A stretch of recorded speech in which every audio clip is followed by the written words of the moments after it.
좋은 금요일 아침입니다. 함께 찬송가 539장 찬양하겠습니다. 찬송가 539장입니다.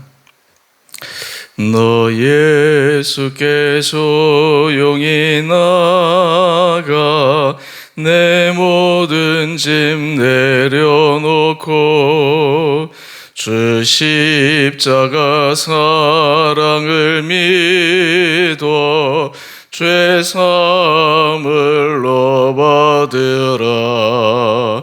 주 예수께 조용히 나가 내 마음을 쏟아놓으라. 늘은 미리 보시는 주님 큰 은혜를 베푸시리. 주 예수의 은혜를 입어 내 슬픔이 없어지리. 내 이웃을 늘 사랑하여 너 받은 것 거저주라. 주 예수께 조용히 나가 내 마음을 쏟아놓으라. 늘은 미리 보시는 주님 큰 은혜를 베푸시리. 주 예수를 친구로 삼아 늘 내 옆에 모시오라. 그 영원한 생명샘물에 내 마른 목 죽이어라. 주 예수께 조용히 나가 내 마음을 쏟아놓으라. 늘은 미리 보시는 주님 큰 은혜를 베푸시리. 너 주님과 사귀어 살며 새 생명이 넘치리라. 주 예수를 찾는 이 앞에 참 밝은 빛 비추어라. 주 예수께 조용히 나가 내 마음을 쏟아놓으라. 늘은 미리 보시는 주님 큰 은혜를 베푸시리. 아멘. 오늘 말씀 에스겔 6장 1절에서 14절까지입니다.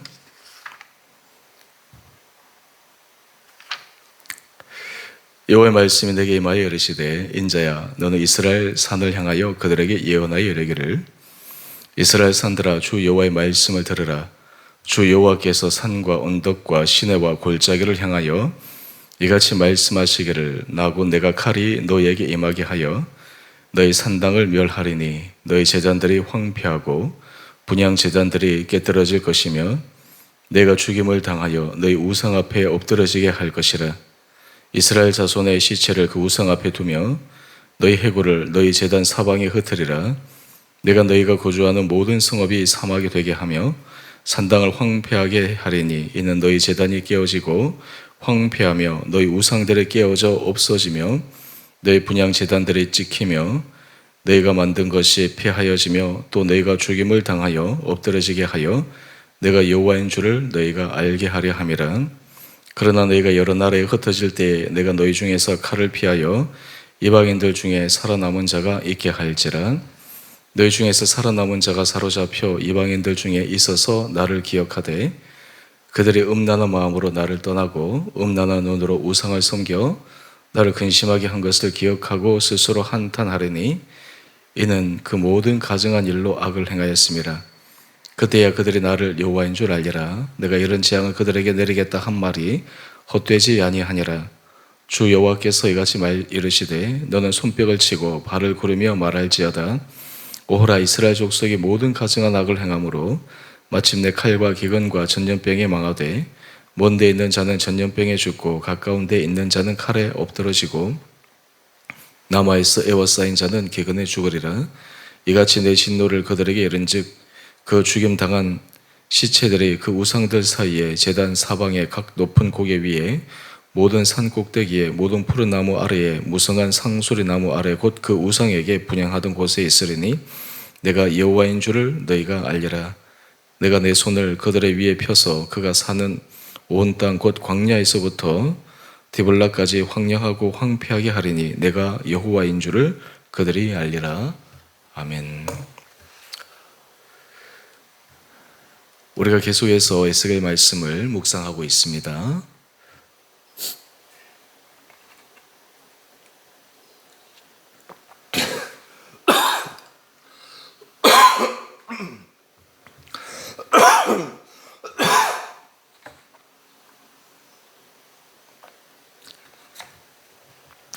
오늘 말씀은 이스라엘 백성들이 우상을 섬긴 그 결과가 어떻게 되는지를 말씀하고 있습니다.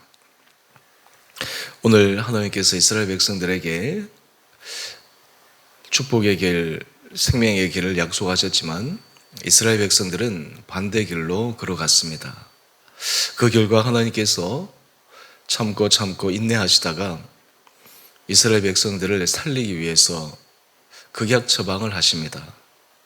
하나님의 심판은 이스라엘 백성들이 잘못한 것에 대한 무서운 심판의 차원에만 머물러 있는 것이 아닙니다.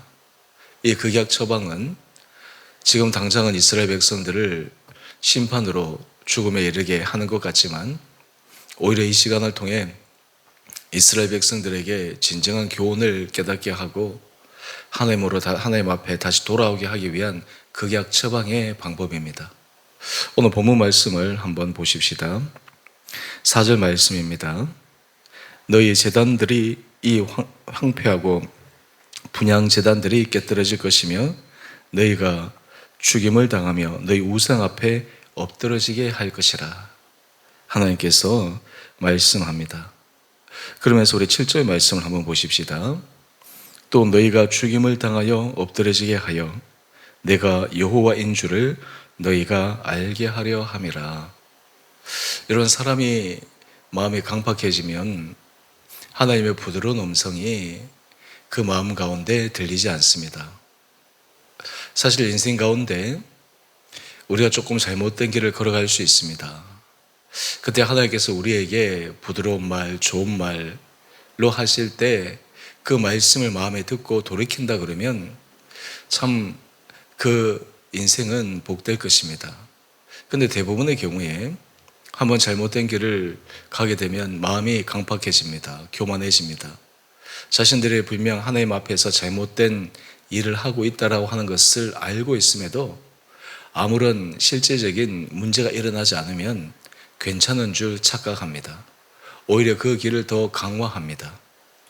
우리가 이 세상을 살아가면서 세상의 길을 따라갈 때 만약 당장 하나님 앞에 무서운 심판을 받게 된다면 두려워서 어떻게 그 길을 걸어갈 수 있겠습니까? 하지만 세상 길을 따라가고 하나님께서 기뻐하시지 않는 우상을 섬기는 길을 따라가도 아무런 일도 일어나지 않고 심지어는 그 일 속에 오히려 자신들이 원하는 것을 얻게 되는 그런 우연의 일치와 같은 일이 일어나게 되면 오히려 하나님의 말씀이 그 심령 가운데 대수롭지 않게 여겨지게 됩니다. 그 말씀을 무시하게 됩니다. 그렇게 되면 오히려 그 마음이 더 강팍해져서 더 악한 길로 빠져들게 되는 것입니다. 하나님께서 선지자들을 통해서 계속해서 말씀하여 주셔서 그들로 돌아오라 하시지만 그 말이 그들의 귀에 들리지 않게 되는 것입니다. 여러분, 이쯤 되면 하나님께서 어떤 극약 처방을 하시게 될까요? 결국 심판이라는 무서운 극약 처방을 할 수밖에 없습니다. 창세기 말씀을 보면 하나님께서 세상을 심판한 몇 가지 사건이 나오는데 그 가운데 온 인류를 심판했던 한 사건이 있습니다. 바로 노아 시대 홍수 사건입니다. 당시 세상에 죄악이 관영하고 사람들이 하나님을 떠나 하나님께서 심지어 사람을 지으셨음을 후회하실 정도에 이르기까지 사람들이 죄를 짓게 됩니다. 그 결과 홍수를 통해서 땅의 모든 사람들, 생명 붙어 있는 모든 생물들이 죽임을 당했습니다. 하지만 하나님께서 그것으로 끝난 것이 아니라 노아의 가족을 통해서 무지개라는 상징을 통해서 다시는 심판하지 않겠다 말씀하시며 그들에게 새로운 생명의 길을 제시하여 주셨습니다. 사실 이후로는 전체적인 무서운 세상에 대한 심판을 하나님께서 하신 적이 없습니다. 부분적인 심판은 있었습니다. 물론 이러한 부분적인 심판을 통해서 사람들이 교훈을 깨닫고 알게 되면 참 좋은 것이지만 그럼에도 알지 못하게 되면 더 어려운 일에 빠지게 됩니다. 여러분, 하나님께서 우리에게 말씀하실 때 그 말씀하심이 우리 심령 가운데 들려지느냐, 이것은 굉장히 중요한 일입니다. 만약 그것이 들려지지 않게 되면 우리에게는 하나님 앞에 다루어지게 되면 그것은 이 세상의 그 어떤 것보다 비교할 수 없을 정도로 힘든 시간이 됩니다. 물론 하나님의 손에 다뤄지게 되면 그 결과는 멸망으로 끝나는 것이 아니라 하나님께서 그 모든 과정을 통해서 새로운 생명의 길을 여시게 되지만 그 과정 연단의 시간은 너무 혹독하고 때로는 힘든 시간일 것입니다. 하지만 하나님께서는 그런 시간들을 통해서 그 단단해진 마음, 강박해진 마음, 목이 고된 그것을 완전히 새롭게 하기 위한 극약 처방의 모습이라고 하는 것을 우리는 꼭 기억해야 합니다. 오늘 본문 말씀을 계속해서 한번 보십시다. 우리 9절 말씀을 보게 되면 그들이 이러한 심판을 통해서 결국 깨닫게 되는 것이 있습니다. 나를 근심하게 한 것을 기억하고 스스로 한탄하리니 이는 그 모든 가증한 일로 악을 행하였음이라. 이러한 심각한 심판 앞에 서게 되었을 때 그들이 스스로 한탄하고 스스로 깨닫게 되는 그러한 상황까지 가게 됩니다. 우리 삶의 자리에서도 하나님께서 이러한 삶으로 우리가 가기를 원하지 않으십니다. 하나님께서 사랑하는 그 아들에게는 징계를 하십니다. 만약 잘못된 길을 가는데도 괜찮다, 괜찮다, 옳다, 옳다 하시면 결국 그것은 망치는 일이지 않겠습니까? 오늘 하나님께서 우리들에게 하나님께서 말씀하시는 그 음성 앞에 우리의 마음을 겸손하게 기울일 필요가 있습니다.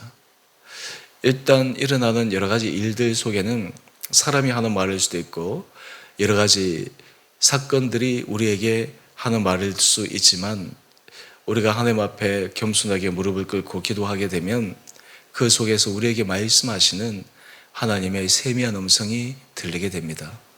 이 세미한 음성을 통해서 우리가 하나님의 새로운 마음으로 결단하고 새로운 마음으로 하나님 앞에 나가기로 우리가 작정하기 시작하면 하나님은 새로운 생명의 구원의 문을 여시게 됩니다. 여러분, 우리 인생에 있어서 여러 가지 어렵고 힘든 일들, 그 일들은 누구 때문에 그런 것이 아닙니다. 다 본인이 자초한 일입니다. 본인이 하나님 앞에서 부족하기 때문에 그러한 일입니다. 자식의 문제든 재정의 문제든 아니면 여러 가지 일터의 문제든 거기에는 다 이유가 있습니다. 누구 때문이 아닙니다. 남 탓할 이유가 아무것도 없습니다. 그렇게 해봤자 그 문제는 전혀 해결되지 않습니다. 오히려 그 가운데 주님 앞에 회개하고 무릎을 꿇고 돌아서게 되면 하나님께서 그 가운데 새로운 생명의 길을 여시게 됩니다. 그런데 왜 회개하고 돌아서지 않을까요? 아직 살만하기 때문에 그러한 것입니다. 아직 자기 스스로가 그 문제를 해결할 수 있는 힘이 있다라고 스스로 착각하기 때문에 그러한 것입니다. 하나님께서 하나님의 사랑하는 사람들을 자꾸만 코너에 밀어붙이시는 가장 큰 이유가 무엇입니까? 결국 하나님께서 기대하고 원하시는 것은 정말 두 손을 들고 하나님 앞에 철저히 자복하며 하나님, 제 힘으로는 할 수 없습니다. 저에게 은혜를 베풀어 주십시오. 구원해 주십시오.